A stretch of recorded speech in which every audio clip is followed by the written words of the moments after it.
ਤੁਸੀਂ ਕਹਿੰਦੇ ਅਸੀਂ ਆਪਦੀ ਗੱਲ ਰੱਖਣੀ ਹੈ, ਸਾਰੀਆਂ ਸਿਆਸੀ ਪਾਰਟੀਆਂ ਨੇ ਆਪਦੀ ਲੋਕਾਂ ਦੇ ਵਿੱਚ ਜਾ ਕੇ ਗੱਲ ਰੱਖਣੀ ਹੈ। ਟਾਈਮ ਤੁਸੀਂ ਕਹਿੰਦੇ ਘੱਟ ਆ, ਤੇ ਟਾਈਮ ਉਹਨਾਂ ਕੋਲ ਵੀ ਘੱਟ ਆ, ਉਹਨਾਂ ਨੇ ਤਾਂ ਅਸੀਂ ਸ਼ੁਰੂ ਨਹੀਂ ਕੀਤਾ। ਦੇਖੋ ਉਹਨਾਂ ਦਾ ਕਲੇਸ਼ ਹੀ ਨਹੀਂ ਨਿਬੜ ਰਿਹਾ। ਕੌਣ ਸ਼ੁਰੂ ਕਰੂਗਾ ਕਾਂਗਰਸ ਦੇ ਵਿੱਚ? ਕੈਪਟਨ ਅਮਰਿੰਦਰ ਸਿੰਘ ਸ਼ੁਰੂ ਕਰੂ ਕਿ ਨਵਜੋਤ ਸਿੰਘ ਸਿੱਧੂ ਸ਼ੁਰੂ ਕਰੂ ਕਿ ਸੁਨੀਲ ਜਾਖੜ ਸ਼ੁਰੂ ਕਰੂ ਕਿ ਕੋਈ ਚੌਥਾ ਸ਼ੁਰੂ ਕਰੂ? ਉਹਨਾਂ ਦਾ ਤਾਂ ਪਤਾ ਹੀ ਨਹੀਂ, ਉਹ ਤਾਂ ਆ ਹੀ ਨਹੀਂ ਸਕਦੇ। ਉਹਨਾਂ ਨੂੰ ਤਾਂ ਸੂਟ ਕਰਦਾ ਕਿ ਕੋਈ ਵੀ ਪਿੰਡਾਂ 'ਚ ਜਾਵੇ ਨਾ, ਜਿਹਨੂੰ ਲੋਕ ਵੜਨ ਦੇਣਾ ਚਾਹੁੰਦੇ ਆ ਉਹਨੂੰ ਕਿਸੇ ਨਾ ਕਿਸੇ ਤਰੀਕੇ ਰੋਕ ਦਈਏ। ਅਸੀਂ ਜਾ ਨਹੀਂ ਸਕਦੇ, ਸਾਡਾ ਮਕਸਦ ਹੱਲ ਹੈ। ਮਨਜੀਤ ਸਿੰਘ ਰਾਏ ਸਾਹਿਬ ਦੀ ਸਟੇਟਮੈਂਟ ਮੈਂ ਖੁਦ ਦੇਖੀ ਹੈ, ਹੋਰ ਕਈ ਕਿਸਾਨ ਆਗੂਆਂ ਦੀ ਸਟੇਟਮੈਂਟਾਂ ਮੈਂ ਦੇਖੀਆਂ ਕਿ ਇਹ ਸਾਡੇ ਨੁਮਾਇੰਦੇ ਨਹੀਂ ਹੈ, ਇਹ ਕਾਂਗਰਸੀ ਤੇ ਝਾੜੂ ਵਾਲੇ ਹੈ। ਝੰਡੇ ਸਾਡੇ ਚੱਕ ਕੇ ਤੇ ਅਕਾਲੀ ਦਲ ਦੀਆਂ ਰੈਲੀਆਂ ਦਾ ਵਿਰੋਧ ਕਰ ਰਹੇ ਨੇ। ਉਹਨਾਂ ਦਾ ਕਹਿਣਾ ਇੱਕੋ ਗੱਲ ਹੁੰਦੀ ਹੈ ਜੀ, ਅਸੀਂ ਜਿਹੜੇ ਆਪਦੇ ਸਾਡੇ ਸਵਾਲ ਆ, ਸਵਾਲਾਂ ਦੇ ਜਵਾਬ ਦੇ ਦੇਣ। ਤੁਹਾਡੀ ਪਾਰਟੀ ਕੋਲੇ ਤੁਹਾਡੇ ਜਵਾਬ ਹੈਗੇ ਤਾਂ ਜਵਾਬ ਦਿਓ ਤੁਸੀਂ ਖੁੱਲ੍ਹ ਕੇ। ਹੁਣ 100 ਬੰਦਾ 150 ਬੰਦਾ ਜਿਹਦੇ 'ਚ ਪਤਾ ਹੀ ਨਹੀਂ ਕੌਣ ਹੈ, ਉਹ ਆ ਕੇ ਤੁਹਾਨੂੰ ਸਵਾਲ ਕਰਨ ਲੱਗ ਜਾਏ, ਤੁਸੀਂ ਦੇ ਦੋਗੇ ਜਵਾਬ? 2022 ਦੀਆਂ ਵਿਧਾਨ ਸਭਾ ਚੋਣਾਂ ਨੂੰ ਦੇਖਦੇ ਹੋਏ ਜੇਕਰ ਗੱਲ ਕਰੀਏ ਸਿਆਸੀ ਪਾਰਟੀਆਂ ਦੀ, ਤਾਂ ਸ਼੍ਰੋਮਣੀ ਅਕਾਲੀ ਦਲ ਤੇ ਬਹੁਜਨ ਸਮਾਜ ਪਾਰਟੀ ਦੇ ਗੱਠਜੋੜ ਨੇ ਪਹਿਲ ਕਦਮੀ ਕੀਤੀ ਹੈ। ਆਪਦੇ ਜਿਹੜੇ ਉਮੀਦਵਾਰ ਵੀ ਉਹ ਵੀ ਹਲਕਿਆਂ ਦੇ ਵਿੱਚ ਉਹਨਾਂ ਨੇ ਜਿਹੜੇ ਉਤਾਰ ਦਿੱਤੇ ਹੈ। ਤੇ ਦੂਜੀ ਗੱਲ ਜਿਹੜੀ ਕਰੀਏ ਤਾਂ ਉਹਨਾਂ ਵੱਲੋਂ ਇੱਕ ਗੱਲ ਪੰਜਾਬ ਦੀ ਜਿਹੜੀ 100 ਦਿਨ ਹਲਕਾ ਤੇ 100 ਦਿਨ ਜਿਹੜਾ ਪ੍ਰੋਗਰਾਮ ਰੱਖਿਆ। ਤਾਂ ਹੁਣ ਗੱਲ ਕਰਦੇ ਹਾਂ ਫਰੀਦਕੋਟ ਦੀ। ਫਰੀਦਕੋਟ ਦੇ ਵਿੱਚ ਗੱਠਜੋੜ ਦੇ ਉਮੀਦਵਾਰ ਨੇ ਪਰਮਬੰਸ ਸਿੰਘ ਬੰਟੀ ਰਮਾਣਾ ਵੱਲੋਂ ਵੀ ਜਿਹੜਾ ਲੋਕਾਂ ਦੇ ਨਾਲ ਰਾਬਤਾ ਜਿਹੜਾ ਕਾਇਮ ਕਰਨਾ ਸ਼ੁਰੂ ਕਰ ਦਿੱਤਾ ਗਿਆ। ਪਿੰਡਾਂ ਦੇ ਵਿੱਚ ਜਾ ਰਹੇ ਆ, ਗੱਲਬਾਤ ਕਰਦੇ ਆ। ਰਮਾਣਾ ਸਾਹਿਬ, ਜਿਹੜਾ ਤੁਸੀਂ ਲੋਕਾਂ ਦੇ ਨਾਲ ਰਾਬਤਾ ਕਾਇਮ ਕੀਤਾ, ਇਹਨੂੰ ਕੀ ਕਹੋਗੇ? ਮੀਟਿੰਗਾਂ ਕਹੋਗੇ ਜਾਂ ਚੋਣ ਪ੍ਰਚਾਰ ਕਹੋਗੇ? ਤੁਸੀਂ ਵੇਖੀਆਂ ਜੀ ਆਪ, ਤੁਸੀਂ 2 ਮੇਰੀਆਂ ਮੀਟਿੰਗਾਂ ਦੇਖ ਲਈਆਂ, ਹੁਣ ਤੀਜੀ ਵੇਖ ਲਓਗੇ। ਅੱਜ ਮੈਂ 16 ਪਿੰਡਾਂ ਦਾ ਦੌਰਾ ਆਪਦੇ ਹਲਕੇ 'ਚ ਰੱਖਿਆ, ਜਿਹੜੀ ਸ਼੍ਰੋਮਣੀ ਅਕਾਲੀ ਦਲ ਦੇ ਪ੍ਰਧਾਨ ਸਾਹਿਬ ਕੱਲ੍ਹ ਪੰਜਾਬ ਦੀ ਯਾਤਰਾ ਉਹਨਾਂ ਨੇ ਸ਼ੁਰੂ ਕੀਤੀ ਹੈ, ਜਿਹਦੇ 'ਚ ਜੋ ਸ਼੍ਰੋਮਣੀ ਅਕਾਲੀ ਦਲ ਨੇ ਕੀਤਾ ਉਹ ਲੋਕਾਂ ਤੱਕ ਪਹੁੰਚਾਉਂਦੇ ਆ ਤੇ ਲੋਕਾਂ ਦੀ ਗੱਲ, ਲੋਕਾਂ ਦੀ ਭਾਵਨਾ ਸਮਝ ਕੇ ਆਉਣ ਵਾਲੀ ਸਰਕਾਰ ਕਿਵੇਂ ਚੱਲਣੀ ਚਾਹੀਦੀ ਹੈ, ਮੈਨੀਫੈਸਟੋ ਦੇ ਵਿੱਚ ਕੀ ਕੁਝ ਹੋਣਾ ਚਾਹੀਦਾ, ਉਹ ਲੋਕਾਂ ਤੋਂ ਸਮਝ ਰਹੇ ਆ ਉਹ। ਤੇ ਤਾਂ ਕਿ ਲੋਕਾਂ ਦੀਆਂ ਭਾਵਨਾਵਾਂ ਦੇ ਅਨੁਕੂਲ, ਭਾਵਨਾਵਾਂ ਦੇ ਅਨੁਸਾਰ ਮੈਨੀਫੈਸਟੋ ਤਿਆਰ ਕੀਤਾ ਜਾ ਸਕੇ ਤੇ ਅਗਾਂਹ ਵਾਲੀ ਸਰਕਾਰ ਚੱਲੇ। ਅੱਜ ਤੁਸੀਂ ਵੇਖੋ ਪਿੰਡਾਂ ਦੇ ਵਿੱਚ 200 250 ਬੰਦਾ ਇਕੱਠਾ ਹੋ ਰਿਹਾ ਹੈ। ਐਂਡ ਨੋਰਮਲ ਮੀਟਿੰਗਾਂ ਮੈਂ ਵਰਕਰਾਂ ਦੀਆਂ ਮੀਟਿੰਗਾਂ ਰੱਖੀਆਂ, ਕਿਉਂਕਿ ਯਾਤਰਾ ਦੀ ਤਿਆਰੀ ਹੈ ਤੇ ਵਰਕਰਾਂ ਨਾਲ ਹੀ ਮੀਟਿੰਗ ਕਰਨੀ, ਕੋਈ ਚੋਣ ਪ੍ਰਚਾਰ ਤਾਂ ਹੈ ਨਹੀਂ। ਪਰ ਉਹ ਮੀਟਿੰਗਾਂ 'ਚ 200 250 ਬੰਦਾ ਤੁਸੀਂ ਨਿਗਾਹ ਮਾਰ ਲਓ, ਸਾਰੇ ਪਾਸੇ ਇਕੱਠਾ ਹੋ ਰਿਹਾ। ਤਾਂ ਲੋਕਾਂ ਦਾ ਮਨ ਕੀ ਹੈ ਤੇ ਪੰਜਾਬ ਦਾ ਮਾਹੌਲ ਕੀ ਹੈ, ਤੁਸੀਂ ਚੰਗੀ ਤਰ੍ਹਾਂ ਸਮਝ ਜਾਓਗੇ। ਜਿਹੜਾ ਤੁਹਾਡਾ ਗੱਲ ਪੰਜਾਬ ਦੀ ਪ੍ਰੋਗਰਾਮ ਚੱਲਦਾ ਸੀਗਾ ਤੁਹਾਡਾ, ਉਹਨੂੰ ਇੱਕ ਵਾਰੀ ਤੁਸੀਂ ਪੋਸਟਪੋਨ ਕੀਤਾ ਸੀਗਾ, ਹੁਣ ਦੁਬਾਰਾ ਫਿਰ ਤੋਂ ਜਿਹੜਾ ਦੂਜਾ ਪੜਾਅ ਸ਼ੁਰੂ ਕਰਨ ਜਾ ਰਹੇ ਹੋ? ਉਹ ਅੱਜ ਮੀਟਿੰਗ ਹੋਈ ਹੈ ਕਿਸਾਨ ਜਥੇਬੰਦੀਆਂ ਨਾਲ, ਸ਼੍ਰੋਮਣੀ ਅਕਾਲੀ ਦਲ ਦੀ ਲੀਡਰਸ਼ਿਪ ਦੀ, ਸਾਰੀ ਦੀ, ਦੂਜੀਆਂ ਪਾਰਟੀਆਂ ਦੀ ਲੀਡਰਸ਼ਿਪ ਵੀ ਮਿਲੀ ਹੈ। ਸਾਨੂੰ 14 ਤਰੀਕ ਦਾ ਪ੍ਰੋਗਰਾਮ ਦਿੱਤਾ ਗਿਆ ਸੀ, ਅਸੀਂ ਉਹਦੀ ਤਿਆਰੀ ਕਰ ਰਹੇ ਹਾਂ। ਇੱਕ ਗੱਲ ਬੜੀ ਕਲੀਅਰ ਹੈ ਕਿ ਕਿਸਾਨ ਜਥੇਬੰਦੀਆਂ ਦਾ, ਕਿਸਾਨੀ ਸੰਘਰਸ਼ ਦਾ ਤੇ ਕਿਸਾਨ ਜਿਹੜੇ ਉੱਥੇ ਬੈਠੇ ਆ ਬਾਰਡਰਾਂ 'ਤੇ, ਰੱਬ ਵਰਗਾ ਸਤਿਕਾਰ ਹੈ ਜਿਨ੍ਹਾਂ ਨੇ ਇਹ ਲੜਾਈ ਇੰਨੇ ਤਕੜਿਆਂ ਹੋ ਕੇ ਲੜੀ ਹੈ ਤੇ ਅੱਗੇ ਵੀ ਲੜੀ, ਮਤਲਬ ਬੜੇ ਵਿਉਂਤਮੰਦ ਤਰੀਕੇ ਨਾਲ ਲੜ ਰਹੇ ਹੈ। ਉਹਨਾਂ ਨਾਲ ਸ਼੍ਰੋਮਣੀ ਅਕਾਲੀ ਦਲ ਦੇ ਕਿਸੇ ਵਰਕਰ ਦੀ ਕੋਈ ਮਤਭੇਦ ਨਹੀਂ, ਕੋਈ ਕੰਟਰਡਿਕਸ਼ਨ ਨਹੀਂ। ਜੇ ਤੁਸੀਂ ਬਾਰਡਰਾਂ 'ਤੇ ਵੀ ਦੇਖੋ ਜਾਂ ਪਿੰਡਾਂ 'ਚ ਵੀ, ਤੁਸੀਂ ਕਿਸੇ ਚਾਹੇ ਕਿਸਾਨ ਯੂਨੀਅਨ ਦੇ ਆਗੂ ਨਾਲ ਵੀ ਗੱਲ ਕਰ ਲਓ, ਸ਼੍ਰੋਮਣੀ ਅਕਾਲੀ ਦਲ ਦੇ ਹਰ ਇੱਕ ਵਰਕਰ ਨੇ ਆਪਦੀ ਜ਼ਿੰਮੇਵਾਰੀ ਸਮਝਦਿਆਂ, ਪਾਰਟੀ ਵੱਲੋਂ ਵੀ ਕਾਲ ਸੀ, ਆਪਦੀ ਜ਼ਿੰਮੇਵਾਰੀ ਵੀ ਸਮਝੀ ਕਿ ਇਸ ਸੰਘਰਸ਼ ਦੇ ਵਿੱਚ ਵੱਡਾ ਹਿੱਸਾ ਪਾਈਏ। ਚਾਹੇ ਉਹਦੇ 'ਚ ਸ਼੍ਰੋਮਣੀ ਅਕਾਲੀ ਦਲ ਦੇ ਜਿਹੜੇ ਨੁਮਾਇੰਦੇ ਸੀ ਦਿੱਲੀ ਕੇਂਦਰੀ ਕੈਬਨਿਟ ਦੇ ਵਿੱਚ, ਬੀਬਾ ਹਰਸਿਮਰਤ ਕੌਰ ਬਾਦਲ, ਉਹਨਾਂ ਨੇ ਅਸਤੀਫਾ ਦੇ ਕੇ ਯੋਗਦਾਨ ਪਾਇਆ।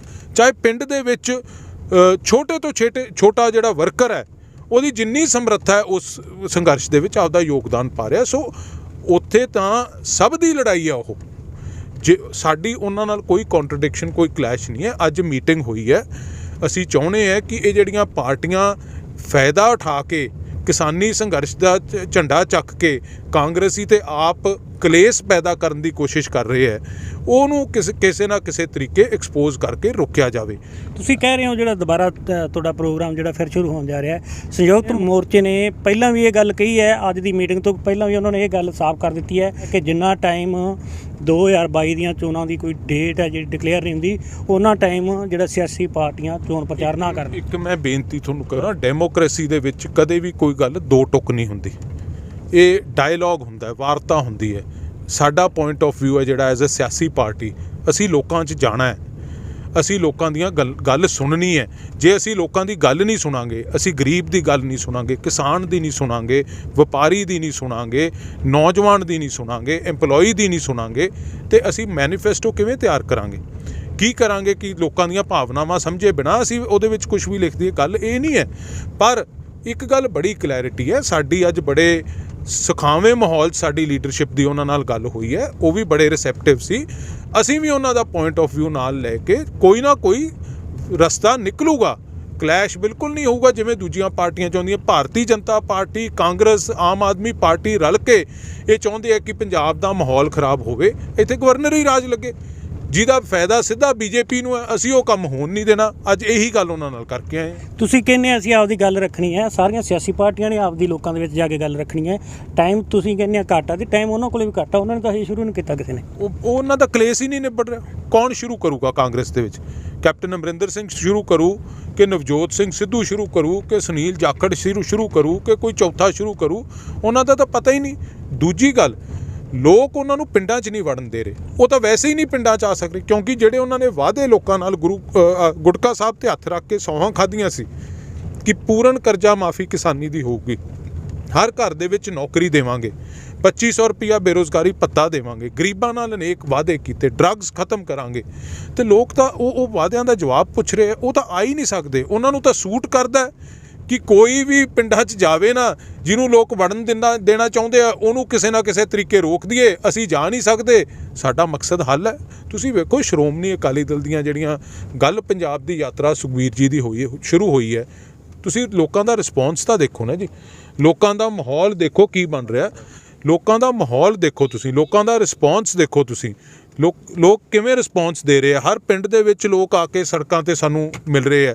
ਸੋ ਕਿਉਂ ਨਾ ਅਸੀਂ ਲੋਕਾਂ 'ਚ ਜਾਈਏ ਜੀ। ਠੀਕ ਹੈ, ਤਰੀਕਾ ਕਿਸੇ ਦਾ ਕੁਛ ਹੋ ਸਕਦਾ ਹੈ, ਅਸੀਂ ਕੋਈ ਵੀ ਉਹੋ ਜਿਹਾ ਕਦਮ ਨਹੀਂ ਚੱਕਾਂਗੇ। ਇੱਕ ਗੱਲ ਦੀ ਬੜੀ ਕਲੈਰਿਟੀ ਹੈ, ਕੋਈ ਵੀ ਉਹੋ ਜਿਹਾ ਕਦਮ ਨਹੀਂ ਚੱਕਾਂਗੇ ਜਿਹਦੇ ਨਾਲ ਕਿਸਾਨੀ ਸੰਘਰਸ਼ ਕਮਜ਼ੋਰ ਹੋਵੇ।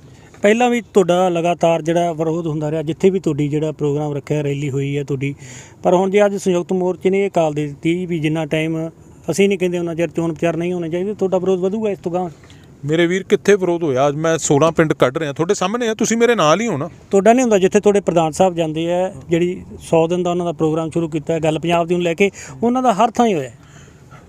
ਕਿਹਨੇ ਕੀਤਾ? ਕਿਸਾਨ ਜਥੇਬੰਦੀਆਂ ਨੇ ਖੁਦ ਕਿਹਾ ਕਿ ਸਾਡੇ ਨੁਮਾਇੰਦੇ ਨਹੀਂ ਹੈ ਇਹ। ਉਗਰਾਹਾਂ ਸਾਹਿਬ ਦੀ ਸਟੇਟਮੈਂਟ ਮੈਂ ਖੁਦ ਦੇਖੀ ਹੈ, ਮਨਜੀਤ ਸਿੰਘ ਰਾਏ ਸਾਹਿਬ ਦੀ ਸਟੇਟਮੈਂਟ ਮੈਂ ਖੁਦ ਦੇਖੀ ਹੈ, ਹੋਰ ਕਈ ਕਿਸਾਨ ਆਗੂਆਂ ਦੀ ਸਟੇਟਮੈਂਟਾਂ ਮੈਂ ਦੇਖੀਆਂ ਕਿ ਇਹ ਸਾਡੇ ਨੁਮਾਇੰਦੇ ਨਹੀਂ ਹੈ, ਇਹ ਕਾਂਗਰਸੀ ਤੇ ਝਾੜੂ ਵਾਲੇ ਹੈ, ਝੰਡੇ ਸਾਡੇ ਚੱਕ ਕੇ ਤੇ ਅਕਾਲੀ ਦਲ ਦੀਆਂ ਰੈਲੀਆਂ ਦਾ ਵਿਰੋਧ ਕਰ ਰਹੇ। ਸੋ ਉਹਨਾਂ ਦੇ ਵਿਰੋਧ ਦਾ ਸਾਨੂੰ ਡਰ ਨਹੀਂ, ਉਹਨਾਂ ਨੂੰ ਨਜਿੱਠਣ ਨੂੰ ਅਸੀਂ ਨਜਿੱਠ ਸਕਦੇ ਹਾਂ, ਸਾਨੂੰ ਕੋਈ ਪ੍ਰੋਬਲਮ ਨਹੀਂ ਹੈ। 2 ਮਿੰਟ ਦਾ ਕੰਮ ਹੈ। ਸਤਿਕਾਰ ਹੈ, ਰੱਬ ਵਰਗਾ ਸਤਿਕਾਰ ਹੈ। ਤਾਂ ਕਿਸਾਨ ਸੰਘਰਸ਼ ਦੇ ਵਿੱਚ ਹਰ ਇੱਕ ਬੰਦਾ ਜਿਹੜਾ ਲੱਗਿਆ, ਹਰ ਇੱਕ ਆਗੂ ਜਿਹੜਾ ਲੱਗਿਆ, ਇਸ ਸੰਘਰਸ਼ ਦਾ ਸਤਿਕਾਰ ਹੈ। ਉਹਨਾਂ ਦਾ ਕਹਿਣਾ ਇੱਕੋ ਗੱਲ ਹੁੰਦੀ ਹੈ ਜੀ, ਅਸੀਂ ਜਿਹੜੇ ਆਪਦੇ ਸਾਡੇ ਸਵਾਲ ਆ, ਸਵਾਲਾਂ ਦੇ ਜਵਾਬ ਦੇ ਦੇਣ। ਤੁਹਾਡੀ ਪਾਰਟੀ ਕੋਲੇ ਤੁਹਾਡੇ ਜਵਾਬ ਹੈਗੇ ਤਾਂ ਜਵਾਬ ਦਿਓ ਤੁਸੀਂ ਖੁੱਲ੍ਹ ਕੇ। ਤੁਸੀਂ ਮੈਨੂੰ ਸਵਾਲ ਪੁੱਛ ਰਹੇ ਹੋ ਤਾਂ ਮੈਂ ਤੁਹਾਨੂੰ ਜਵਾਬ ਦੇ ਰਿਹਾ। ਹੁਣ 100 ਬੰਦਾ 150 ਬੰਦਾ ਜਿਹਦੇ 'ਚ ਪਤਾ ਹੀ ਨਹੀਂ ਕੌਣ ਕੌਣ ਹੈ, ਉਹ ਆ ਕੇ ਤੁਹਾਨੂੰ ਸਵਾਲ ਕਰਨ ਲੱਗ ਜਾਏ, ਤੁਸੀਂ ਦੇ ਦੋਗੇ ਜਵਾਬ? ਗੱਲ ਤਾਂ ਇਹੀ ਹੈ ਨਾ ਜੀ। ਕਿਸਾਨੀ, ਮੈਂ ਤੁਹਾਨੂੰ ਵਾਰੀ-ਵਾਰੀ ਕਹਿ ਰਿਹਾ, ਕਿਸਾਨ ਜਥੇਬੰਦੀਆਂ ਕਿਸਾਨੀ ਸੰਘਰਸ਼ ਦੇ ਵਿੱਚ ਜਿਹੜਾ ਵੀ ਲੱਗਿਆ ਉਹਦਾ ਰੱਬ ਵਰਗਾ ਸਤਿਕਾਰ ਹੈ। ਜਿੰਨੇ ਸਵਾਲ ਪੁੱਛਣ, ਜਿੱਥੇ ਪੁੱਛਣਾ ਚਾਹਣ, ਜਦੋਂ ਪੁੱਛਣਾ ਚਾਹਣ, ਹਰ ਸਵਾਲ ਦਾ ਜਵਾਬ ਦੇਵਾਂਗੇ, ਸਤਿਕਾਰ ਨਾਲ ਦੇਵਾਂਗੇ। ਰਮਾਣਾ ਸਾਹਿਬ, 10 ਸਾਲ ਤੁਹਾਡੀ ਸਰਕਾਰ ਰਹੀ ਹੈ। 10 ਸਾਲ ਤੋਂ ਬਾਅਦ ਜਿਹੜਾ ਵੋਟ ਸ਼ੇਅਰ ਦੀ ਗੱਲ ਕਰੀਏ, ਪਿਛਲੇ ਜਿਹੜਾ ਆਪਾਂ 2017 ਦੇ ਜਿਹੜੇ ਅੰਕੜਿਆਂ ਦੀ ਗੱਲ ਕਰੀਏ, ਤਾਂ ਕੀ ਮੰਨਦੇ ਹੋ ਹੁਣ ਜਿਹੜਾ ਵੋਟ ਸ਼ੇਅਰ ਹੈ ਉਸ ਨੂੰ ਆਪ ਕਰ ਪਾਓਗੇ ਜਿੰਨਾ ਕਿ ਜਿਹੜਾ ਤੁਹਾਡਾ ਘਟਿਆ? ਤੁਸੀਂ ਆਪ ਵੋਟ ਸ਼ੇਅਰ ਦੀ ਗੱਲ ਕਰ ਰਹੇ ਹੋ। ਵੋਟ ਸ਼ੇਅਰ ਕਾਂਗਰਸ ਪਾਰਟੀ ਨੂੰ 37%, 37.5% ਪਿਆ ਸੀ, ਸਾਨੂੰ 30% ਪਿਆ ਸੀ, ਤੇ ਝਾੜੂ ਨੂੰ 23% ਪਿਆ ਸੀ। ਵੋਟ ਸ਼ੇਅਰ ਉਦੋਂ ਵੀ ਸਾਡਾ ਸੈਕੰਡ ਨੰਬਰ 'ਤੇ ਸੀ। ਠੀਕ ਹੈ, 1-2 ਸੀਟਾਂ ਉਹ ਵੱਧ ਲੈ ਗਏ, ਉਹ ਵੱਖਰੀ ਗੱਲ ਹੈ। ਉਸ ਤੋਂ ਮਗਰੋਂ ਆਈਆਂ ਲੋਕ ਸਭਾ ਦੀਆਂ ਚੋਣਾਂ, ਕਾਂਗਰਸ 39% 'ਤੇ ਰਹੀ, ਸ਼੍ਰੋਮਣੀ ਅਕਾਲੀ ਦਲ 37% 'ਤੇ ਚਲੀ ਗਈ, 7% ਦਾ ਜੰਪ ਵੱਜਿਆ ਸੀ, ਤੇ ਝਾੜੂ ਤਾਂ 8% 'ਤੇ ਰਹਿ ਗਿਆ ਸੀ। ਲੋਕਾਂ ਦਾ ਸਮਰਥਨ ਨਾਲ ਹੈ। ਲੋਕ ਸਮਝ ਚੁੱਕੇ ਹੈ ਕਿ ਜਿਹੜਾ ਕੂੜ ਪ੍ਰਚਾਰੇ ਪਾਰਟੀਆਂ ਰਲ ਕੇ ਕਰ ਰਹੀਆਂ ਸੀ ਜਾਂ ਪੰਥ ਵਿਰੋਧੀ ਤਾਕਤਾਂ ਰਲ ਕੇ ਕਰ ਰਹੀਆਂ ਸੀ, ਉਹ ਕੇਵਲ ਤੇ ਕੇਵਲ ਸੱਤਾ ਹਥਿਆਉਣ ਵਾਸਤੇ ਸੀ। ਲੋਕ ਇਸ ਗੱਲ ਨੂੰ ਸਮਝ ਚੁੱਕੇ ਆ।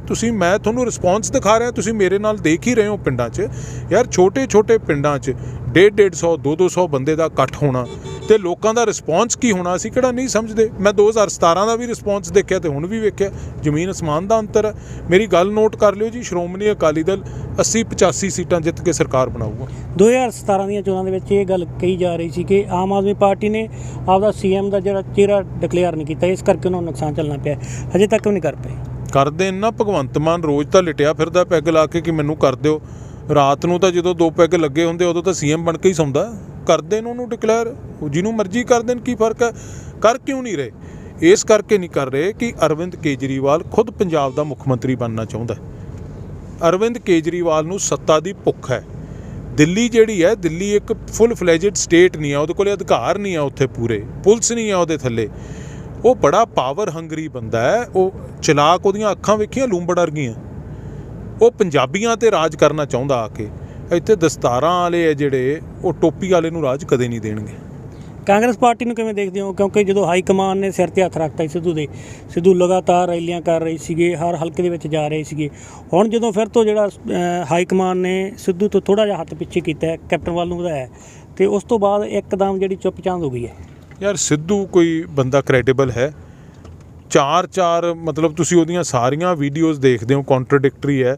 ਉਹੀ ਸ਼ੇਰ ਉਹ ਆਪਣਾ ਨਰਿੰਦਰ ਮੋਦੀ ਵਾਸਤੇ ਵਰਤਦਾ, ਉਹੀ ਸ਼ੇਰ ਉਹ ਸੋਨੀਆ ਗਾਂਧੀ ਵਾਸਤੇ ਵਰਤਦਾ, ਉਹੀ ਸ਼ੇਰ ਉਹ ਜਿਹੜੀ ਉਹਨੂੰ ਮਾਤਾ ਕਹਿੰਦਾ ਰਾਧੇ ਮਾਂ, ਉਹਦੇ ਵਾਸਤੇ ਨੱਚਦੇ ਹੋਏ ਵਰਤਦਾ, ਉਹੀ ਸ਼ੇਰ ਉਹ ਰਾਮ ਰਹੀਮ ਵਾਸਤੇ ਵਰਤ ਰਿਹਾ, ਉਹੀ ਸ਼ੇਰ ਆਸਾ ਰਾਮ ਵਾਸਤੇ ਵਰਤ ਰਿਹਾ। ਯਾਰ ਇਹ ਬੰਦੇ ਦੀ ਕੋਈ ਕ੍ਰੈਡੀਬਿਲਿਟੀ ਹੈ? ਕੋਈ ਕ੍ਰੈਡੀਬਿਲਿਟੀ ਨਹੀਂ। ਪੌਣੇ 3 ਸਾਲ ਇਸੇ ਸਰਕਾਰ ਦਾ ਹਿੱਸਾ ਰਿਹਾ, ਉਦੋਂ ਤਾਂ ਇਹਨੂੰ ਕੋਈ ਮੁੱਦਾ ਨਹੀਂ ਯਾਦ ਆਇਆ। ਜਦੋਂ ਸਾਰੇ ਲੋਕਲ ਬਾਡੀ ਦੇ CLU ਦੇ ਵਿੱਚ ਸਤਿਕਾਰਯੋਗ ਬੀਬੀ ਸਿੱਧੂ ਜੀ ਪੈਸੇ ਇਕੱਠੇ ਕਰ ਰਹੇ ਸੀ, ਉਦੋਂ ਸਰਕਾਰ ਅੱਛੀ ਸੀ। ਜਦੋਂ ਮਹਿਕਮਾ ਬਦਲਤਾ, ਬਿਜਲੀ ਦਾ ਮਹਿਕਮਾ ਦੇਤਾ, ਉਦੋਂ ਸਰਕਾਰ ਮਾੜੀ ਹੋ ਗਈ। 2 ਸਾਲ ਫਿਰ ਚੁੱਪ ਕਰ ਗਿਆ। ਫਿਰ ਪ੍ਰਧਾਨ ਦੀ ਕੁਰਸੀ ਵਾਸਤੇ ਲੜਾਈ ਲੜਨ ਵਾਸਤੇ ਟਵੀਟ ਕਰਦਾ ਰਿਹਾ, ਮਹੀਨਾ 2 ਮਹੀਨੇ, ਪ੍ਰਧਾਨ ਦੀ ਕੁਰਸੀ ਮਿਲ ਗਈ, ਹੁਣ ਫਿਰ ਚੁੱਪ ਕਰਕੇ ਬਹਿ ਗਿਆ। ਮੈਂ ਇੱਕ ਸਵਾਲ ਜ਼ਰੂਰ ਕਰਨਾ ਚਾਹੂੰਗਾ। ਅੱਜ ਕਈ ਥਾਵਾਂ 'ਤੇ ਮੈਂ ਦੇਖਿਆ ਉਹਨੂੰ, ਉਹ ਗੱਲ ਕਰਦਾ ਹੈ ਕਿ ਜਿਹੜੀ ਬਿਜਲੀ ਹੈ, ਮੈਂ 3 ਰੁਪਏ ਯੂਨਿਟ ਅਸੀਂ ਕਰ ਦਿਆਂਗੇ ਜੇ ਸਰਕਾਰ ਬਣੀ, ਜਿਹੜੇ PPA ਹੈ ਉਹ ਅਸੀਂ ਰੱਦ ਕਰ ਦਿਆਂਗੇ, ਇਹ ਹੋਣੇ ਚਾਹੀਦੇ ਆ, ਬਿਜਲੀ ਸਸਤੀ ਮਿਲਣੀ ਚਾਹੀਦੀ ਹੈ। ਅਤੇ ਜਦੋਂ ਬਿਜਲੀ ਦਾ ਮਹਿਕਮਾ ਉਹਨੂੰ ਦਿੰਦੇ ਸੀ, ਉਦੋਂ ਲਿੱਤਾ ਕਿਉਂ ਨਾ ਉਹਨੇ? 2 ਮਿੰਟ ਦਾ ਕੰਮ ਸੀ, ਘੁੱਗੀ ਮਾਰਦਾ, 3 ਰੁਪਏ ਯੂਨਿਟ ਕੀਤੀ, ਆਪੇ ਸਰਕਾਰ ਕਰਦੀ ਜਿਵੇਂ ਮਰਜ਼ੀ ਕਰਦੀ, ਮੰਤਰੀ ਕੋਲ ਅਥਾਹ ਸ਼ਕਤੀ ਹੁੰਦੀ ਹੈ। ਇਸ ਬੰਦੇ ਦੀ ਕੋਈ ਕ੍ਰੈਡੀਬਿਲਿਟੀ ਨਹੀਂ ਹੈ। ਮੈਂ ਆਪਦੀ ਪੋਲੀਟੀਕਲ ਲਾਈਫ ਤਾਂ ਮੇਰੀ ਥੋੜ੍ਹੀ ਹੈ, ਚਲੋ 20 ਸਾਲ ਹੋ ਗਏ, ਬਟ ਮੈਂ 20 ਸਾਲਾਂ 'ਚ ਕਿਸੇ ਬੰਦੇ ਦਾ ਗ੍ਰਾਫ ਲੋਕਾਂ ਦੀ ਨਿਗਾਹ 'ਚ ਇੰਨੀ ਥੱਲੇ ਆਉਂਦਾ, ਇੰਨੀ ਛੇਤੀ ਨਹੀਂ ਦੇਖਿਆ ਜਿੰਨਾ ਸਿੱਧੂ ਦਾ ਗਿਰਿਆ। ਰਮਣਾ ਸਾਹਿਬ, ਨੌਜਵਾਨਾਂ ਦੀ ਜਿਹੜੀ ਵਾਂਗਡੋਰ ਹੈ ਤੁਹਾਡੇ ਹੱਥ ਦੇ ਵਿੱਚ ਹੈ। ਆਉਣ ਵਾਲੇ ਸਮੇਂ ਦੇ ਵਿੱਚ ਨੌਜਵਾਨਾਂ ਤੱਕ ਪਾਰਟੀ ਦੀਆਂ ਗਤੀਵਿਧੀਆਂ ਨੂੰ ਹੋਰ ਕਿਸ ਤਰੀਕੇ ਦੇ ਨਾਲ ਲੈ ਕੇ ਜਾਓਗੇ? ਕਿਉਂਕਿ ਕਾਂਗਰਸ ਦੀ ਗੱਲ ਕਰੀਏ, ਉਹਨਾਂ ਵੱਲੋਂ ਇੱਕ ਸਾਂਝੀ ਵਿਰਾਸਤ ਜਿਹੜੇ ਮੁਹਿੰਮ ਤਹਿਤ ਜਿਹੜੀ ਉਹਨਾਂ ਦੀਆਂ ਜਿਹੜੀਆਂ ਨੌਜਵਾਨਾਂ ਤੱਕ ਜਿਹੜੀਆਂ ਪਾਰਟੀ ਦੀਆਂ, ਉਹਨਾਂ ਨੇ ਕਿਹਾ ਕਿ ਅਸੀਂ ਸਾਰੀਆਂ ਨੀਤੀਆਂ ਨੂੰ ਨੌਜਵਾਨਾਂ ਤੱਕ ਘਰ ਪਹੁੰਚਾਵਾਂਗੇ। ਤੁਹਾਡੇ ਵੱਲੋਂ ਆਉਣ ਵਾਲੇ ਸਮੇਂ ਦੇ ਵਿੱਚ ਕਿਸ ਤਰੀਕੇ ਦੀ ਜਿਹੜਾ ਨੌਜਵਾਨਾਂ ਤੱਕ ਜਾਊਗਾ? ਉਹ ਕਾਂਗਰਸ ਦਾ ਤਾਂ ਨਾਂ ਹੀ ਲੈਣ ਦੀ ਕੋਈ ਫਾਇਦਾ ਨਹੀਂ ਜੀ। ਕਿਸੇ ਨੂੰ ਇੱਥੇ ਅਗਲੇ ਪਿੰਡ ਆਪਾਂ ਜਾ ਰਹੇ ਹਾਂ, ਪੁੱਛ ਕੇ ਵੇਖ ਲਿਓ, ਕਾਂਗਰਸ ਦਾ ਨਾਂ ਲੈ ਕੇ ਕੋਈ ਰਾਜੀ ਨਹੀਂ। ਕਿਹੜੀ ਵਿਰਾਸਤ, ਕਿਹੜੀ ਸਾਂਝੀ? ਨਾ ਕਾਂਗਰਸ ਸਾਂਝੀਵਾਲਤਾ ਦੀ ਗੱਲ ਕਰਦੀ ਹੈ, ਨਾ ਕਾਂਗਰਸ ਨੇ ਵਿਰਾਸਤ ਸਾਂਭੀ ਹੈ ਪੰਜਾਬ ਦੀ। ਆਪਣੇ ਸਾਹਮਣੇ ਹੈ, ਜਿਹੜੀ ਪਾਰਟੀ ਨੇ ਕਾਮਨਲ ਰਾਈਟਸ ਕਰਾਏ ਹੋਣ ਉਹ ਸਾਂਝੀਵਾਲਤਾ ਦੀ ਗੱਲ ਕਰੂ। ਜਿਹੜੀ ਪਾਰਟੀ ਨੇ ਦਰਬਾਰ ਸਾਹਿਬ 'ਤੇ ਅਟੈਕ ਕਰਾ ਕੇ ਸ਼੍ਰੀ ਅਕਾਲ ਤਖਤ ਸਾਹਿਬ ਨੂੰ ਢਹਿ ਢੇਰੀ ਕੀਤਾ ਹੋਵੇ, ਉਹ ਵਿਰਾਸਤ ਦੀ ਗੱਲ ਕਰੂ। ਜਿਹੜੀ ਪਾਰਟੀ ਨੇ ਕਤਲੇਆਮ ਸਿੱਖਾਂ ਦੇ ਦਿੱਲੀ ਦੇ ਵਿੱਚ ਕਰਾਏ ਹੋਣ, ਉਹ ਸਾਂਝੀਵਾਲਤਾ ਦੀ ਗੱਲ ਕਰੂ। ਇਹਨਾਂ ਦੀ ਗੱਲ ਕਰਨ ਦਾ ਕੋਈ ਫਾਇਦਾ ਨਹੀਂ ਹੈ। ਹਾਂ, ਸਾਡੀ ਜਿਹੜੀ ਯੂਥ ਦੀ ਤੁਸੀਂ ਗੱਲ ਕਰ ਰਹੇ ਹੋ, ਅਸੀਂ ਪ੍ਰੋਗਰਾਮ ਦੇ ਰਹੇ ਹਾਂ। 14 ਤਰੀਕ ਦੀ ਮੇਰੀ ਰੈਲੀ ਹੈਗੀ ਹੈ, ਉਹ ਨਿਬੇੜ ਕੇ ਸਾਡਾ ਪ੍ਰੋਗਰਾਮ ਹੈ ਕਿ ਹਰ ਬੂਥ ਤੱਕ, ਹਰ ਨੌਜਵਾਨ ਤੱਕ ਸਾਡਾ ਯੂਥ ਵਿੰਗ ਦੇ ਜਿਹੜੇ ਆਗੂ ਤੇ ਵਰਕਰ ਹੈ ਉਹ ਪਹੁੰਚ ਕਰਨਗੇ। ਲਾਸਟ ਸਵਾਲ ਹੈ ਰਮਣਾ ਸਾਹਿਬ, ਆਉਣ ਵਾਲੇ ਸਮੇਂ ਦੇ ਵਿੱਚ ਜਿਹੜੀ ਤੁਹਾਡਾ ਮੁੱਖ ਮੁਕਾਬਲਾ ਕਿਹੜੀ ਸਿਆਸੀ ਧਿਰ ਨਾਲ ਹੋਣ ਜਾ ਰਿਹਾ? ਦੇਖੋ, ਹਰ ਬੰਦਾ, ਤੁਸੀਂ ਵੀ ਸਮਝਦੇ ਹੋ, ਜਵਾਬ ਦਿੰਦਾ, ਸਿਆਸੀ ਗੱਲ ਕਰ ਦਿੰਦਾ, ਬਟ ਮੈਂ ਤੁਹਾਨੂੰ ਇਮਾਨਦਾਰੀ ਨਾਲ ਦੱਸਾਂ ਜੀ, ਦੋ ਪਾਰਟੀਆਂ ਹੀ ਆ ਹੁਣ ਪੰਜਾਬ 'ਚ, ਤੀਜੀ ਤਾਂ ਕੋਈ ਹੈ ਨਹੀਂ। ਸ਼੍ਰੋਮਣੀ ਅਕਾਲੀ ਦਲ ਬਹੁਜਨ ਸਮਾਜ ਪਾਰਟੀ ਦਾ ਗੱਠਜੋੜ ਹੋ ਗਿਆ, ਇੱਕ ਕਾਂਗਰਸ ਰਹਿ ਗਈ, ਇੱਕ ਝਾੜੂ ਰਹਿ ਗਈ। ਕਾਂਗਰਸ ਤੋਂ ਤਾਂ ਲੋਕ ਨਫ਼ਰਤ ਕਰਦੇ, ਫਰੈਂਕਲੀ ਲੋਕ ਨਫ਼ਰਤ ਕਰਦੇ। ਕਿਸਾਨ, ਗਰੀਬ, ਮਜ਼ਦੂਰ, ਇੰਪਲੋਈ ਕਾਂਗਰਸ ਦਾ ਨਾਂ ਲੈ ਕੇ ਰਾਜੀ ਨਹੀਂ। ਤੇ ਜਿੱਥੋਂ ਤੱਕ ਝਾੜੂ ਵਾਲਿਆਂ ਦੀ ਗੱਲ ਹੈ, ਉਹ ਲੋਕ ਉਹਨਾਂ ਨੂੰ ਪਛਾਣ ਚੁੱਕੇ ਆ, ਉਹਨਾਂ ਦਾ ਅਸਲੀ ਚਿਹਰਾ ਵੇਖ ਚੁੱਕੇ ਆ। ਅਰਵਿੰਦ ਕੇਜਰੀਵਾਲ ਇੱਥੇ ਆ ਕੇ ਗੱਲ ਕਰਦਾ ਹੈ ਕਿ ਮੈਂ 300 ਯੂਨਿਟ ਮਾਫ ਕਰ ਦੂੰਗਾ, ਤੇ ਦਿੱਲੀ 'ਚ ਤਾਂ ਅਜੇ ਤਾਈਂ ਕੀਤੇ ਨਹੀਂ ਜਿੱਥੇ ਉੱਥੇ ਮੁੱਖ ਮੰਤਰੀ ਬਣਿਆ। ਦਿੱਲੀ ਮਾਡਲ ਦੀ ਗੱਲ ਕਰਦਾ ਹੈ ਤੇ ਦਿੱਲੀ ਦੀਆਂ ਵੀਡੀਓਆਂ ਰੋਜ਼ ਵੇਖ ਰਹੇ ਆ। ਮੁਲਕ ਦਾ ਕੈਪੀਟਲ ਹੋਵੇ ਯਾਰ, ਅੱਜ ਤੁਸੀਂ ਮੇਰੇ ਨਾਲ ਪਿੰਡਾਂ 'ਚ ਫਿਰ ਰਹੇ ਹੋ, ਤੁਸੀਂ ਵੇਖ ਲਓ ਪੰਜਾਬ 'ਚ ਹਰ ਪਿੰਡ ਦੇ ਵਿੱਚ ਬਾਦਲ ਸਾਹਿਬ ਨੇ ਆਰਓ ਲਾ ਕੇ ਦਿੱਤਾ ਪਾਣੀ ਪੀਣ ਵਾਸਤੇ। ਤੇ ਇੰਡੀਆ ਦਾ ਕੈਪੀਟਲ ਹੈ ਜਿਹੜਾ ਦਿੱਲੀ, ਅੱਜ ਤੱਕ ਹਰ ਘਰ ਦੇ ਵਿੱਚ ਉੱਥੇ ਪਾਈਪ 'ਚ ਪਾਣੀ ਨਹੀਂ ਜਾਂਦਾ। ਟੈਂਕਰਾਂ ਰਾਹੀਂ ਲੋਕ ਬਲੈਕ 'ਚ ਟੈਂਕਰ ਖਰੀਦ ਕੇ ਤੇ ਲੋਕ ਪਾਣੀ ਖਰੀਦਦੇ ਉੱਥੇ ਪੀਣ ਵਾਸਤੇ ਤੇ ਨਹਾਉਣ ਵਾਸਤੇ। ਉਹ ਆ ਕੇ ਪੰਜਾਬ 'ਚ ਮਾਡਲ ਗੱਲ ਕਰੂਗਾ ਕਿ ਇਹ ਕੇਜਰੀਵਾਲ ਜਾਂ ਦਿੱਲੀ ਮਾਡਲ ਹੈ। ਸੋ ਇਹ ਸਾਰੀਆਂ ਗੱਲਾਂ ਸਮਝ ਕੇ ਲੋਕ ਪਛਾਣ ਚੁੱਕੇ ਆ ਉਹਨਾਂ ਨੂੰ, ਤੇ ਲੋਕ ਆਉਣ ਵਾਲੇ ਸਮੇਂ ਦੇ ਵਿੱਚ ਬਹੁਤ ਵੱਡਾ ਫਤਵਾ ਸ਼੍ਰੋਮਣੀ ਅਕਾਲੀ ਦਲ ਬਹੁਜਨ ਸਮਾਜ ਪਾਰਟੀ ਨੂੰ ਦੇਣ ਜਾ ਰਹੇ ਆ। ਮੈਂ ਤੁਹਾਨੂੰ ਪਹਿਲਾਂ ਵੀ ਗੱਲ ਕੀਤੀ ਸੀ, 85 ਤੋਂ ਪਲੱਸ ਸੀਟਾਂ ਲੈ ਕੇ ਸਰਕਾਰ ਬਣਾਵਾਂਗੇ। ਲਾਸਟ ਸਵਾਲ ਹੈ ਰਮਾਣਾ ਸਾਹਿਬ, ਜਿਵੇਂ ਸੰਯੁਕਤ ਮੋਰਚੇ ਦੀ ਅੱਜ ਮੀਟਿੰਗ ਹੋਈ, ਸਿਆਸੀ ਪਾਰਟੀਆਂ ਨਾਲ ਚੱਲ ਰਹੀ ਹੈ, ਕੁਛ ਨਾ ਹੋਗੀ ਕੁਛ ਨਾ ਰਹਿੰਦੀ ਹੈ, ਉਸ ਤੋਂ ਬਾਅਦ ਉਹਨਾਂ ਨੇ ਜਿਹੜਾ ਮੀਡੀਆ ਦੇ ਸਾਹਮਣੇ ਆਪਦੀ ਗੱਲ ਰੱਖਣੀ ਹੈ। ਸੰਯੁਕਤ ਮੋਰਚੇ ਦਾ ਫੈਸਲਾ ਆ ਜਾਂਦਾ ਹੈ ਕਿ ਚੋਣ ਪ੍ਰਚਾਰ ਆ ਜਿਹੜਾ ਸਿਆਸੀ ਪਾਰਟੀਆਂ ਨੂੰ ਬੰਦ ਕਰਨਾ ਚਾਹੀਦਾ ਹੈ, ਸ਼੍ਰੋਮਣੀ ਅਕਾਲੀ ਦਲ ਬਹੁਜਨ ਸਮਾਜ ਪਾਰਟੀ ਲਗਾਤਾਰ ਜਾਰੀ ਰੱਖੂਗੀ, ਜਾਂ ਸੰਯੁਕਤ ਮੋਰਚੇ ਦੇ ਜਿਹੜਾ ਐਲਾਨ ਹੋਊਗਾ ਉੱਤੇ ਫੁੱਲ ਚੜਾਊ। ਮੈਂ ਤੁਹਾਨੂੰ ਪਹਿਲਾਂ ਵੀ ਗੱਲ ਕਹੀ ਹੈ, ਜਿਸ ਦਿਨ ਤੋਂ ਇਹ ਸੰਘਰਸ਼ ਸ਼ੁਰੂ ਹੋਇਆ, ਸ਼੍ਰੋਮਣੀ ਅਕਾਲੀ ਦਲ ਦੇ ਪ੍ਰਧਾਨ ਸਾਹਿਬ ਤੋਂ ਲੈ ਕੇ ਥੱਲੇ ਹਰ ਵਰਕਰ ਨੇ ਇਸ ਸੰਘਰਸ਼ ਦੀ ਅਗਵਾਈ ਕਰ ਰਹੇ ਆਗੂਆਂ ਦੇ ਹਰ ਬੋਲ ਤੇ ਫੁੱਲ ਚੜਾਏ ਹੈ। ਜਿਨ੍ਹਾਂ ਨੇ ਇਸ ਸੰਘਰਸ਼ ਨੂੰ ਲੀਡ ਕੀਤਾ ਤੇ ਜਿਨ੍ਹਾਂ ਨੇ ਇਸ ਸੰਘਰਸ਼ 'ਚ ਹਿੱਸਾ ਲਿੱਤਾ, ਰੱਬ ਵਰਗਾ ਸਤਿਕਾਰ ਹੈ ਉਹਨਾਂ ਦਾ। ਜਿੰਨਾ ਕਰ ਲਈਏ ਥੋੜ੍ਹਾ ਹੈ।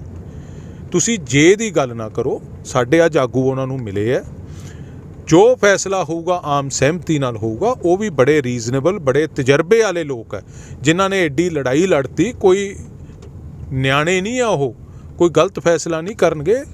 ਤਾਂ ਮੈਂ ਤਾਂ ਹੀ ਕਹਿ ਰਿਹਾ, ਉਹ ਬੜੇ ਤਜਰਬੇ ਵਾਲੇ ਲੋਕ ਹੈ ਜਿਨ੍ਹਾਂ ਨੇ ਇਸ ਸੰਘਰਸ਼ ਦੀ ਅਗਵਾਈ ਕੀਤੀ ਹੈ। ਸ਼੍ਰੋਮਣੀ ਅਕਾਲੀ ਦਲ ਦੀ ਲੀਡਰਸ਼ਿਪ ਨੇ ਅੱਜ ਜਾ ਕੇ ਆਪਦਾ ਪੁਆਇੰਟ ਆਫ ਵਿਊ ਉੱਥੇ ਰੱਖਿਆ ਕਿ ਡੈਮੋਕ੍ਰੇਸੀ ਹੈ, ਡੈਮੋਕ੍ਰੇਸੀ ਦੇ ਵਿੱਚ ਲੋਕਾਂ ਤੱਕ ਪਹੁੰਚ ਕਰਨਾ ਹਰ ਸਿਆਸੀ ਪਾਰਟੀ ਦੀ ਜ਼ਿੰਮੇਵਾਰੀ ਵੀ ਹੈ ਤੇ ਫਰਜ਼ ਵੀ ਹੈ।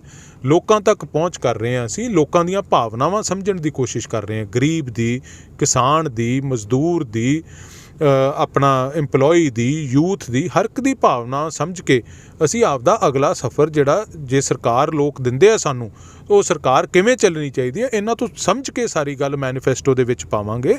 ਸੋ ਮੈਨੂੰ ਉਮੀਦ ਹੈ ਕਿ ਸਾਡਾ ਪੁਆਇੰਟ ਆਫ ਵਿਊ ਜਿਹੜਾ ਉਹ ਜ਼ਰੂਰ ਕੰਸੀਡਰ ਕਰਨਗੇ ਤੇ ਕੋਈ ਵਧੀਆ ਹੱਲ ਕੱਢਣਗੇ। ਸੰਯੁਕਤ ਮੋਰਚਾ ਜੀ ਤੁਹਾਨੂੰ ਕਹਿੰਦਾ ਵੀ ਚੋਣ ਪ੍ਰਚਾਰ ਛੱਡ ਕੇ ਵੱਧ ਤੋਂ ਵੱਧ ਬੰਦੇ ਹੈ ਮੋਰਚੇ 'ਚ ਭੇਜੋਗੇ? ਬਿਲਕੁਲ, ਪਹਿਲਾਂ ਵੀ ਜਾ ਰਹੇ ਆ। ਸ਼੍ਰੋਮਣੀ ਅਕਾਲੀ ਦਲ ਦੇ ਜਿਹੜੇ ਇੱਕ ਵਰਕਰ ਹੈ, ਉਹ ਪਹਿਲਾਂ ਵੀ ਜਾ ਰਿਹਾ ਉਸ ਸੰਘਰਸ਼ ਦੇ ਵਿੱਚ। ਅਸੀਂ ਖੁਦ ਜਾ ਕੇ ਆਏ ਹਾਂ, 5-5 6-6 ਮਹੀਨੇ ਲੋਕਾਂ ਨੇ ਲਗਾਤਾਰ ਲਾਏ ਆ। ਮੇਰੇ ਨਾਲ ਸਾਡੇ ਯੂਥ ਦੇ ਜ਼ਿਲ੍ਹਾ ਪ੍ਰਧਾਨ ਗੁਰਕਮਲ ਜੀ ਬੈਠੇ ਆ, ਪੱਕਾ ਟੈਂਟ ਲੱਗਿਆ ਹੋਇਆ ਇਹਨਾਂ ਦਾ ਉੱਥੇ। ਸਾਰੇ ਜਾ ਰਹੇ ਆ, ਪਰ ਜੇ ਕੋਈ ਇੱਕ ਵੱਖਰੇ ਤਰੀਕੇ ਨਾਲ ਵੀ ਜੇ ਉਹ ਕਹਿਣਗੇ, ਕੋਈ ਹੋਰ ਵਿਉਂਤ ਬਣਾ ਕੇ ਸਾਨੂੰ ਦੇਣਗੇ ਕਿ ਇਸ ਤਰੀਕੇ ਨਾਲ ਤੁਸੀਂ ਭੇਜੋ, ਤਾਂ ਉਸ ਤਰੀਕੇ ਨਾਲ ਵੀ ਭੇਜਾਂਗੇ। ਤੁਹਾਨੂੰ ਕਿਹਾ ਰੱਬ ਵਰਗਾ ਸਤਿਕਾਰ ਹੈ ਉਹਨਾਂ ਬੰਦਿਆਂ ਦਾ, ਜੋ ਹੁਕਮ ਕਰਨਗੇ ਜ਼ਰੂਰ ਪੂਰਾ ਕਰਾਂਗੇ।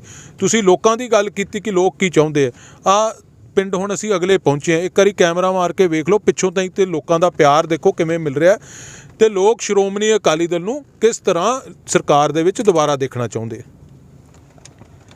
ਬਹੁਤ ਬਹੁਤ ਧੰਨਵਾਦ। ਤਾਂ ਇਹ ਸਨ ਯੂਥ ਅਕਾਲੀ ਦਲ ਦੇ ਕੌਮੀ ਪ੍ਰਧਾਨ ਪਰਮਬੰਸ ਸਿੰਘ ਬੰਟੀ ਰਮਾਣਾ, ਜਿਨ੍ਹਾਂ ਨੇ ਬੜਾ ਹੀ ਬਾਕੀ ਦੇ ਨਾਲ ਜਿਹੜੀਆਂ ਆਪਦੀਆਂ ਗੱਲਾਂ ਰੱਖੀਆਂ।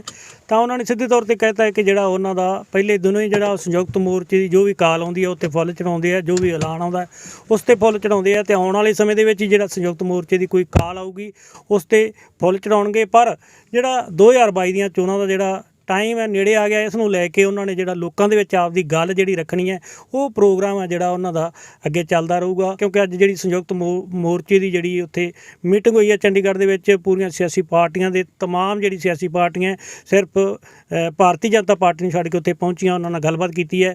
ਤਾਂ ਹੁਣ ਆਉਣ ਵਾਲੇ ਸਮੇਂ ਦੇ ਵਿੱਚ ਹੀ ਪਤਾ ਲੱਗੇਗਾ ਕਿ ਜਿਹੜਾ ਸੰਯੁਕਤ ਮੋਰਚੇ ਦਾ ਜਿਹੜਾ ਫੈਸਲਾ ਕੀ ਆਉਂਦਾ, ਅਤੇ ਉਸ ਫੈਸਲੇ ਨੂੰ ਲੈ ਕੇ ਸਿਆਸੀ ਪਾਰਟੀਆਂ ਦਾ ਜਿਹੜਾ ਅਗਲਾ ਜਿਹੜਾ ਐਲਾਨ ਕੀ ਹੋਵੇਗਾ, ਲੋਕਾਂ ਦੇ ਵਿੱਚ ਜਾਣਗੇ ਜਾਂ ਨਹੀਂ ਜਾਣਗੇ।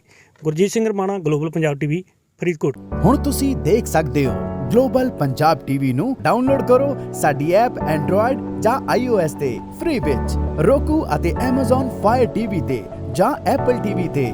ਨਾਲ ਹੀ ਦੇਖ ਸਕਦੇ ਹੋ ਲਾਈਵ ਸਟ੍ਰੀਮਿੰਗ www.globalpunjabtv.com ਤੇ।